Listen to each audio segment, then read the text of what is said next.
Salut tout le monde, je vous partage mon verset coup de cœur de la semaine.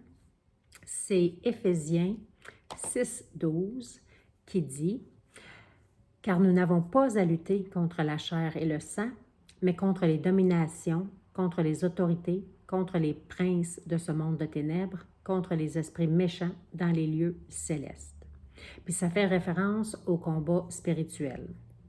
Puis oui, ça implique les esprits impurs, Satan, les démons, tout l'univers spirituel, bref, ce qu'on ne voit pas, mais qui est bel et bien là. Ça, on en parle très peu. Il y a comme une espèce d'inconfort à parler de ces choses-là. Puis moi, la première, avant, même si je croyais en Dieu, je ne croyais pas en Satan et aux démons. Puis tu aurais voulu venir me parler de ça, puis ça aurait été un non catégorique. Je t'aurais envoyé promener. Je voulais rien savoir. Rien savoir. Un, ça me faisait peur. Puis deux, je ne voulais pas y croire.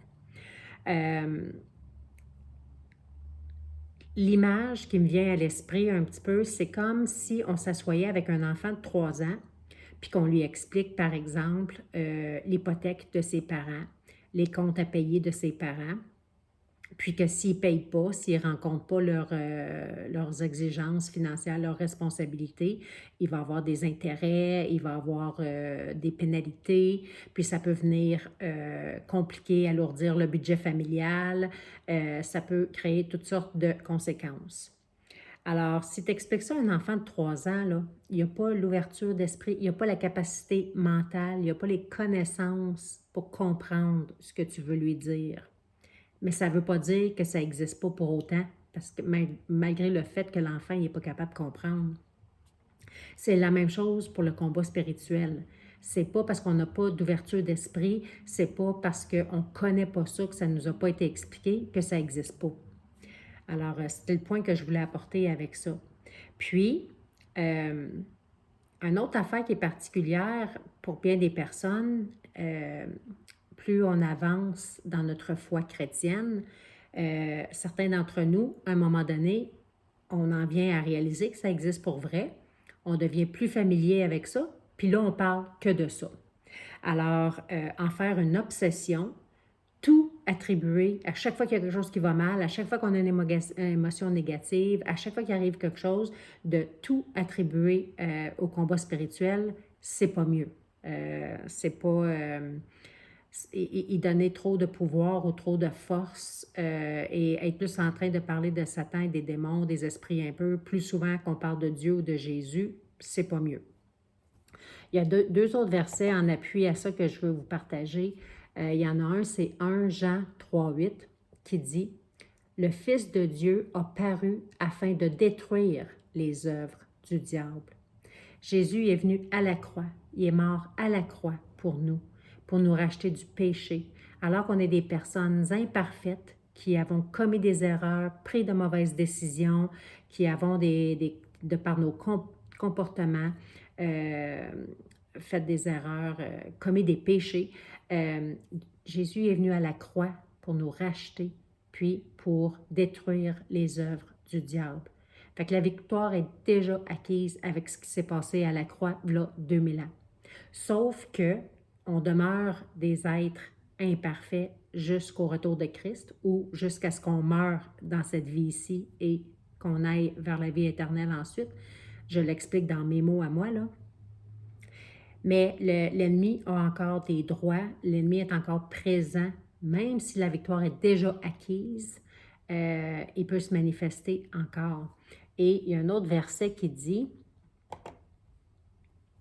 dans Luc 10:19, « Voici, je vous ai donné le pouvoir de marcher sur les serpents et les scorpions et sur toute la puissance de l'ennemi. » Fait qu'en tant que des personnes croyantes, chrétiennes, on a l'autorité en Christ de confronter, de dire non à l'ennemi, de refuser l'ennemi.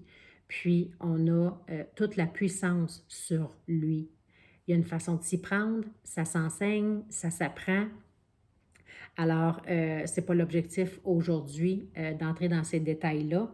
Puis, je ne suis pas une spécialiste de ça non plus, mais je découvre, je me renseigne et j'apprends ce que c'est, comment l'ennemi peut se manifester, comment Satan s'y prend, le diable, tout ça.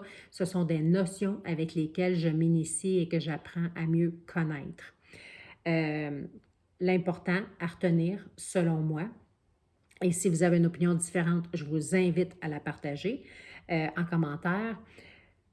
L'important, selon moi, c'est de garder notre regard fixé sur Jésus, sa parole, la Bible, puis de côtoyer des frères et sœurs chrétiens et chrétiennes en qui on a confiance, puis de se confronter nos idées ensemble, puis de s'allier à eux, être unis en Église, où ce qu'on se fortifie les uns les autres, on s'édifie les uns les autres, puis vraiment de développer notre relation privilégiée avec Jésus, avec Dieu le Père, puis avec le Saint-Esprit aussi. Vraiment, là, c'est en restant attaché à lui, collé à lui, près de lui, en communiquant avec lui, en priant, en méditant sa parole. C'est une des meilleures façons de se prémunir contre le combat spirituel.